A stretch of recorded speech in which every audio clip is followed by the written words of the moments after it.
আসসালামু আলাইকুম প্রিয় শিক্ষার্থীরা, আশা করি তোমরা সবাই অনেক ভালো আছো। আমিও ভালো আছি আলহামদুলিল্লাহ। তো দেখো, আজ আমরা প্রবন্ধ পড়ি সভ্যতার সংকট এখান থেকে অধ্যায়টা আলোচনা করবো। তো তোমরা এখনও যারা চ্যানেলটি সাবস্ক্রাইব করনি, জলদি জলদি চ্যানেলটি সাবস্ক্রাইব করে ফেলো। আর যারা সাবস্ক্রাইব করেছো তাদেরকে অসংখ্য ধন্যবাদ। আর যারা সাবস্ক্রাইব করনি, সাবস্ক্রাইব করে নাও। এবং তোমাদের বিদ্যালয় এবং তোমাদের জেলা, কোন জেলা থেকে তোমরা আমার ভিডিও ক্লাসগুলো করছো অবশ্যই বলতে ভুলবে না যেন। তো চলো আমরা ক্লাসটিতে চলে আসি, প্রবন্ধ পড়ি।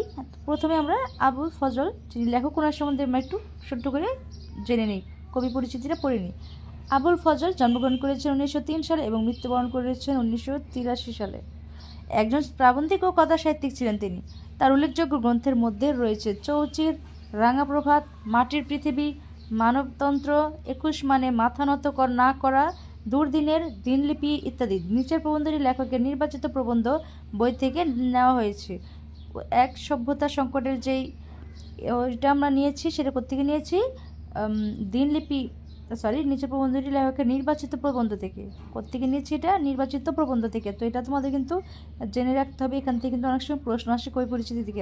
এতটুকু পড়লে 3 লাইন, কিন্তু মনোযোগ দিয়ে একটু পড়লে তোমাদের অনেকগুলো প্রশ্ন তো দিতে পারবা।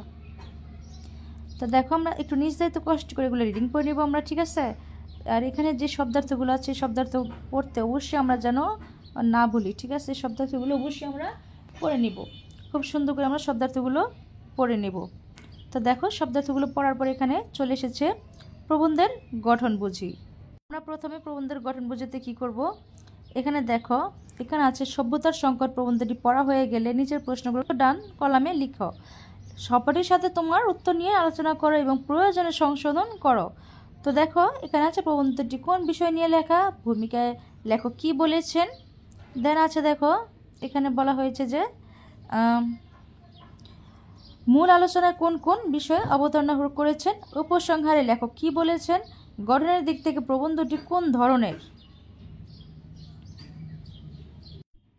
এবং দেখো, গঠনের দিক থেকে প্রবন্ধটি কোন ধরনের, বিষয়ের দিক থেকে প্রবন্ধটি কোন ধরনের। তো চলো আমরা উত্তরপত্রে চলে যাই। তো দেখো, আমরা উত্তরপত্রে চলে এসেছি।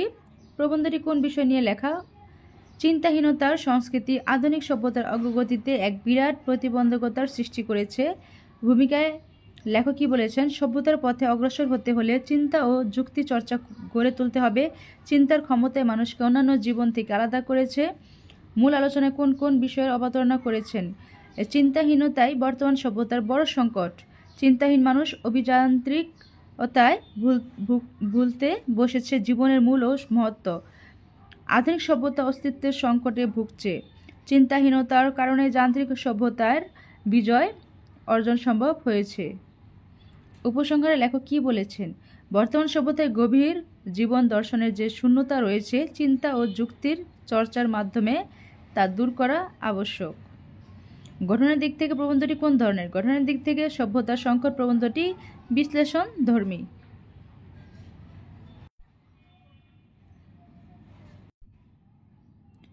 এবং আছে দেখো, বিষয়ের দিক থেকে প্রবন্ধটি কোন ধরনের? সভ্যতার সংকট প্রবন্ধটি সংস্কৃতি বিষয়ক প্রবন্ধ।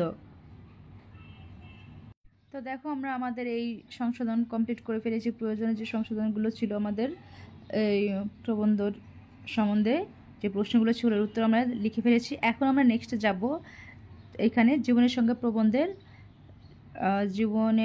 প্রবন্ধের সম্পর্ক খুঁজি। জীবনের সঙ্গে প্রবন্ধের সম্পর্ক খুঁজির মধ্যে 100 থেকে 150 শব্দের মধ্যে নিচের প্রশ্নগুলোর উত্তর লেখো। এরপর সহপাঠীর সঙ্গে আলোচনা করো এবং প্রয়োজনে তোমার উত্তর সংশোধন করো। 1 নম্বর প্রশ্নটি হচ্ছে সভ্যতার সংকট প্রবন্ধে লেখক কি বলতে চেয়েছেন। দেন 2 নম্বর হচ্ছে সভ্যতার প্রথম সোপানই হলো চিন্তার অভ্যাস তথা বুদ্ধির চর্চা, আলোচনা করো। দেন হচ্ছে দেখো, সভ্যতার সংকট প্রবন্ধে লেখক কি বলেছেন? লেখক বলেছেন, মানুষ আজ অতি যান্ত্রিক। তোমার জীবনের ও আশেপাশের মানুষের মধ্যে এই অতি যান্ত্রিকতার রূপটি কিভাবে দেখতে পাও? ঠিক আছে, তো চলো আমরা একে একে 2-3 প্রশ্নটির উত্তর লিখে ফেলি। তো দেখো, আমরা 1 নম্বর প্রশ্নে চলে এসেছি। সভ্যতার সংকট প্রবন্ধে লেখক কি বলতে চেয়েছেন? উত্তর, সভ্যতার সংকট প্রবন্ধে লেখক চিন্তাহীনতার সংস্কৃতিকে সভ্যতার মূল সংকট হিসেবে চিহ্নিত করেছেন। চিন্তা ও যুক্তির চর্চায় মানুষকে জীবজগতের সকলের চেয়ে অনন্য করেছে। সভ্যতায় অগ্রসর হতে হলে চিন্তায় অগ্রসর হতে হবে। অতিযান্ত্রিক জীবনযাপন মানব সভ্যতাকে চিন্তার জগৎ হতে দূরে সরিয়ে নিচ্ছে। তৈরি হচ্ছে এক বিবেকবোধহীন যান্ত্রিক প্রজন্ম।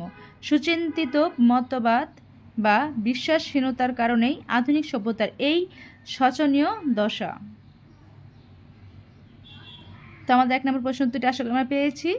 এখন আমরা দেখব 2 নম্বর প্রশ্ন উত্তরটি। তো এর আগে জলদি আমরা সাবস্ক্রাইব করে ফেলি এবং জলদি তোমরা কমেন্ট বক্সে লিখে ফেলো তোমরা কে কোন বিদ্যালয় থেকে আমার ভিডিও ক্লাসগুলো করছো, ঠিক আছে?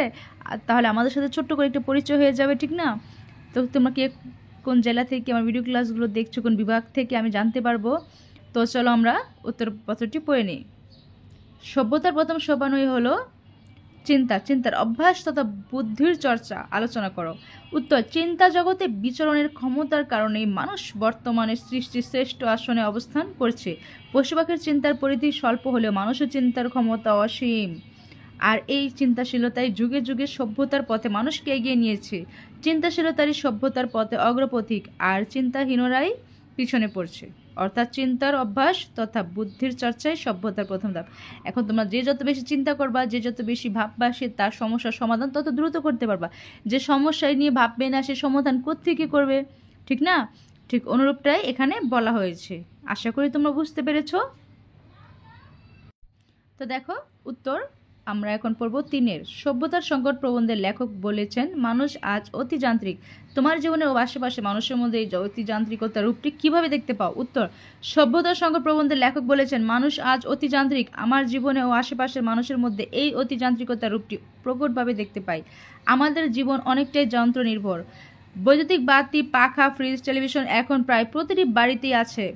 দূরালোপনের জন্য আমরা মোবাইল বা ফোন ব্যবহার করি। লেখালেখি, হিসাব নিকাশ, পড়াশোনার জন্য ব্যবহার করি কম্পিউটার। যাতায়াতের জন্য ব্যবহার করি বাস, প্রাইভেট কার, সিএনজি, রেল, বিমান ইত্যাদি। এই ছিল আমাদের 3 নম্বর প্রশ্ন উত্তরটি, সেটা কমপ্লিট হয়ে গেল। তো দেখো আমরা আমাদের এই প্রশ্ন উত্তরগুলো কমপ্লিট করে ফেলেছি, ঠিক না? সেটা আমাদের কমপ্লিট হয়ে গিয়েছে। এখন আমরা নেক্সটে যাব। 1 আর 2 কিন্তু আমাদের কমপ্লিট হয়ে গিয়েছে এবং 3 প্রশ্নের উত্তরটি আমরা কমপ্লিট করে ফেলেছি। এখন একটু পড়ে নিই এখানে কী বলা হয়েছে। দেখো, প্রবন্ধ লিখেও যাচাই করি। এ যে প্রবন্ধ লিখেছিল, হ্যাঁ, সেটি পরিমার্জন করো। এই পরিমার্জনের সময় প্রবন্ধের গঠন ও বৈশিষ্ট্য সম্পর্কে যেসব ধারণা দেওয়া হয়েছে সেগুলো ভালো করে খেয়াল করো। মানে 6.3.1 যে প্রবন্ধটা লেখা হয়েছিল সেটি পরিমার্জন করতে বলা হয়েছে, ঠিক আছে? তারপর পরিমার্জনের সময় প্রবন্ধের গঠন ও বৈশিষ্ট্যগুলো যে ছিল, গঠন ও বৈশিষ্ট্য সেই সম্পর্কে ধারণা দেওয়া হয়েছে, সেগুলো ভালো করে আমাদের খেয়াল করতে, মানে এখান থেকে কিন্তু এগুলো প্রশ্ন আসতে পারে, ঠিক আছে? যে বৈশিষ্ট্যগুলো আছে 6.3.1 সেই বৈশিষ্ট্যগুলো কিন্তু তোমাদের আসতে পারে। এটা কিন্তু তোমাদের জন্য অনেকটাই ইম্পর্টেন্ট, ঠিক আছে? তো আশা করি তোমরা ভালো করে পড়ে রাখবে, ঠিক আছে?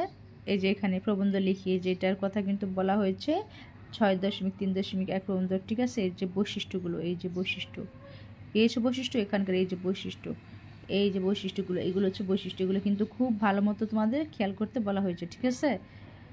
তো আশা করি তোমরা বুঝতে পেরেছো। আমরা নেক্সট ক্লাসটি করব নাটক থেকে, ঠিক আছে? এই প্রবন্ধ পরে কিন্তু আমাদের 4র্থ পরিচ্ছেদ আছে নাটক, এখানে আছে নাটক, ঠিক আছে? আমরা নাটক থেকে নেক্সট ক্লাসটি করব। তো নেক্সট ক্লাস করার জন্য সবাইকে আমন্ত্রণ জানিয়ে আজ এই পর্যন্ত বিদায় নেওয়ার পালা। সবাই ভালো থেকো, আল্লাহ হাফিজ।